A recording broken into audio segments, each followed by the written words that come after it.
Hello and welcome to my channel.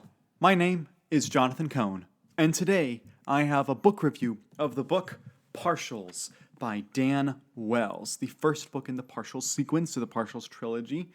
I picked up this book purely because of the author.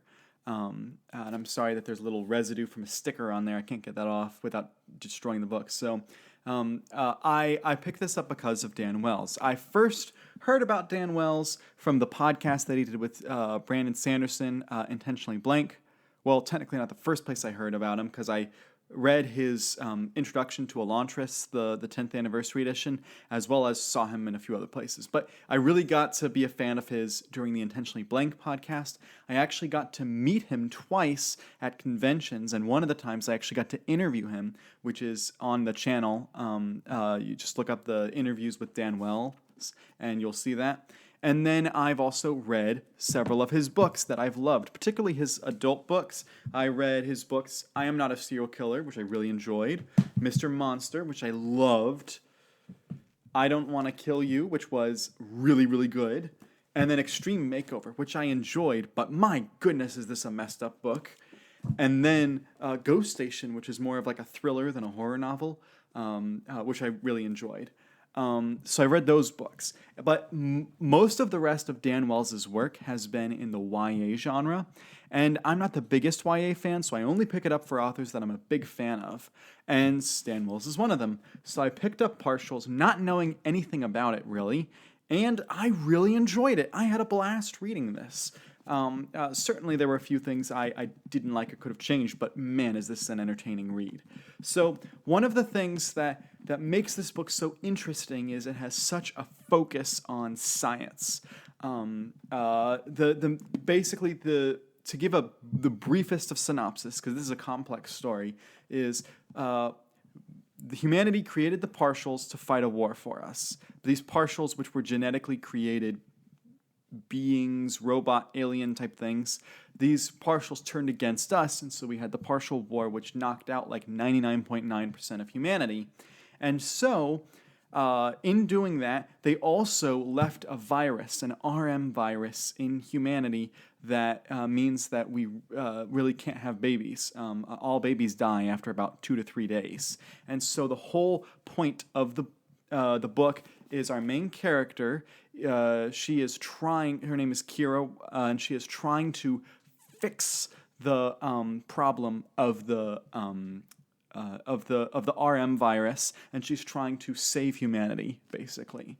And this follows into the regular tropes of, why is it a teenager who's being saddled with this? Why aren't the adults fixing the problem? This book has good answers for that, and sets up good reasoning for why the adults aren't the ones fixing the problems.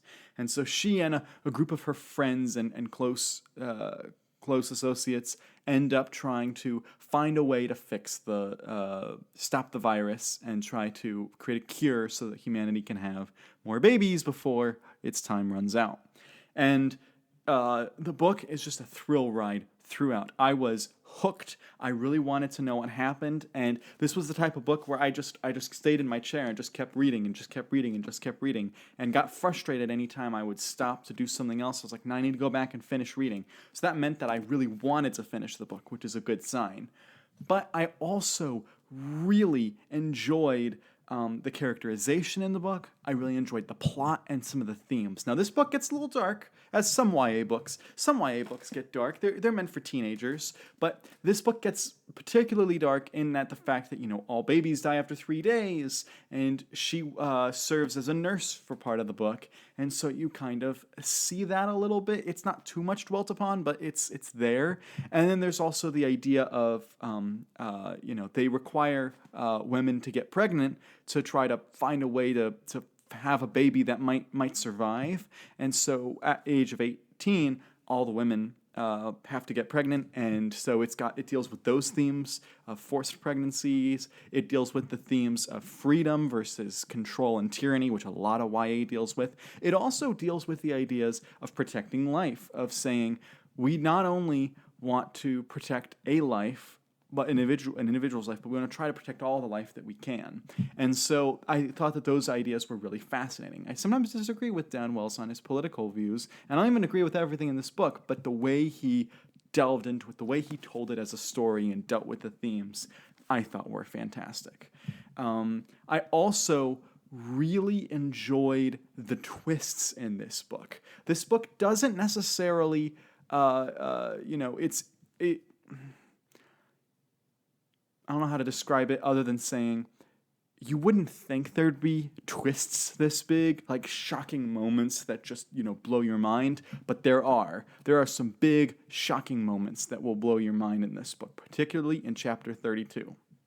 But the book I just thought was, it packed so much in. There's so much story, so much characterization, so much plot and surprises and twists in here that it felt like a much bigger book than it actually was. It felt like he was almost cramming a trilogy into a single book at times, because there were certain delineations that I was like, yeah, that could have been a whole book right there, and it's just a part of this book. And there's still 2 more books in this trilogy. There's a prequel novella that he wrote, but there's 2 more books in this trilogy, and if they're half as good as this one, they're going to be fantastic, because I loved this one.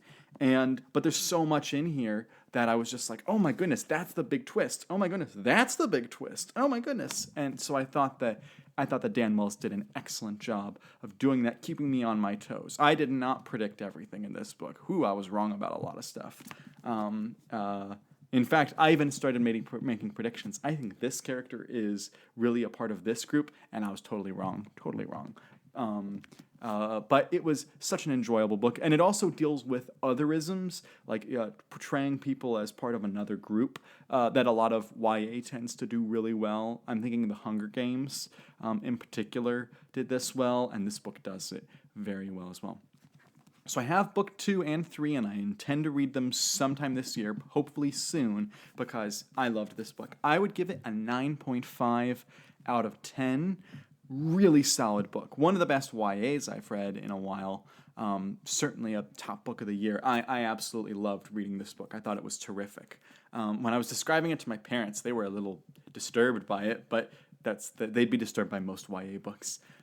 So I loved reading this book. I read it in 2 days. I could have read it in 1 day, but that would have been a ton of reading, so I did it in 2 days. So if you've read this book, let me know your thoughts in the comments section down below. This has like 57,000 reviews on Goodreads, so there's an audience for this book. Let me know your thoughts in the comments section down below. And until next time, I'm Jonathan, and thank you for watching.